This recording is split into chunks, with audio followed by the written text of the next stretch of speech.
I lost a little footage, so bear with me. These adorable Christmas schnauzer ears were so freaking adorable. I did, for some reason, I can't find the intro that I recorded for it, so here we go. This is a DIY / tutorial on how to make no-sew Christmas ears, and these just happen to be my schnauzer ears, which we recently bought a schnauzer, which is why I made these ears. So please enjoy this tutorial. It is a voiceover.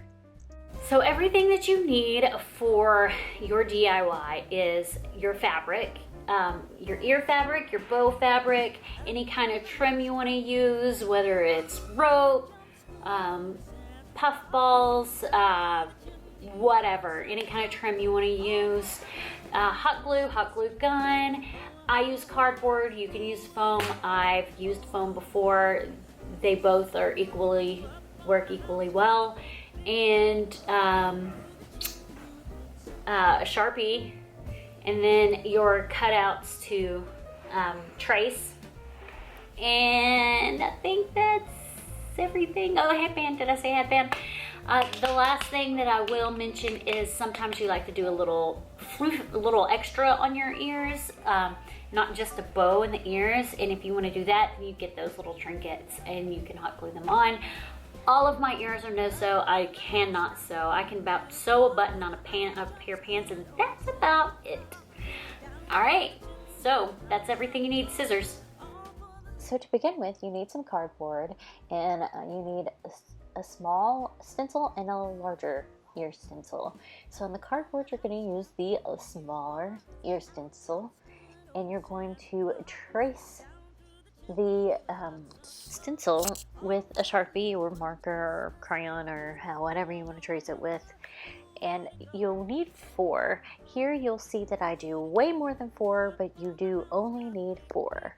So once you have them traced, you want to cut them out as close to the black line, inside the black line, as you can.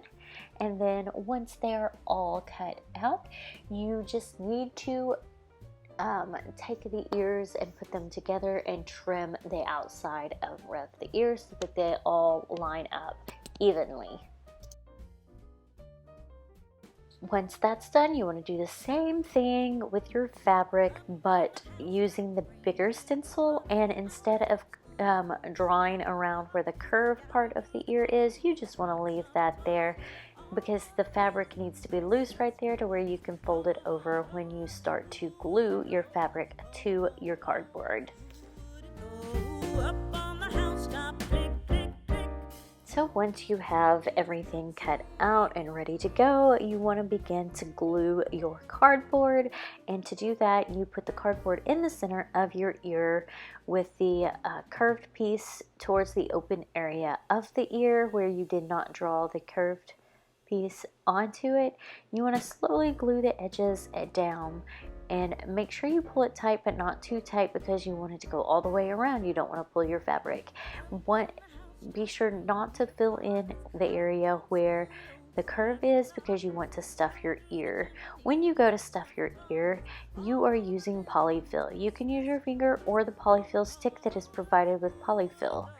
While you're stuffing, be sure not to stuff it too much, or it will make the ears bend. And make sure you are pushing it all the way down to the edges so that it has a smooth transition and not a hard edge. Once you have your ear filled, you're going to put a little glue on the bottom and fold over the flap that was sticking out for the fabric. Once the glue's dried a little bit, if you want, you can trim the excess fabric off from the ear from it being folded over, or you could leave it.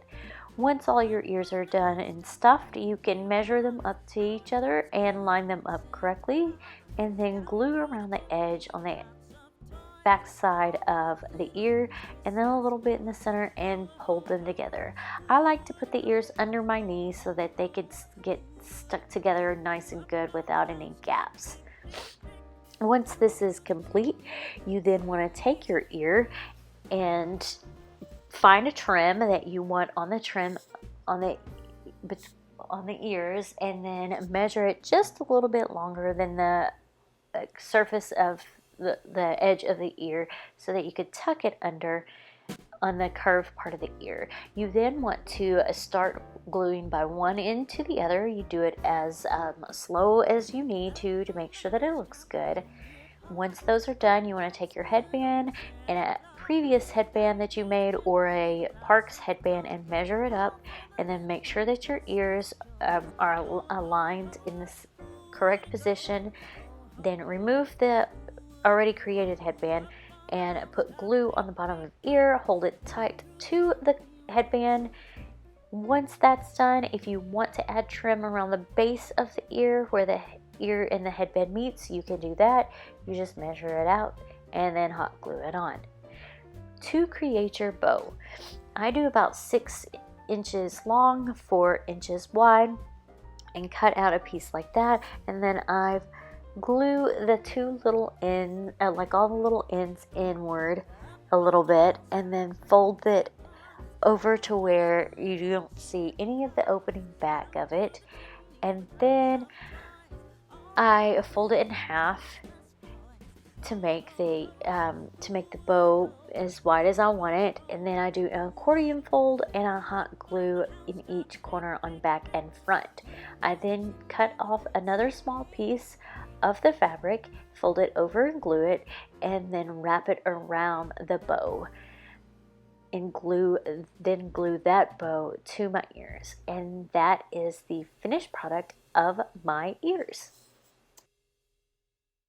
Alright guys, thank you so much for joining in on this video. I do apologize that it is not everything that I like. It didn't have all the information that it normally did. I do not know what happened. It was a lost video, so I filled it in with a voiceover. So I hope you don't mind. If you do, I'm sorry about that. I hope you guys have a wonderful Christmas holiday. Bye now.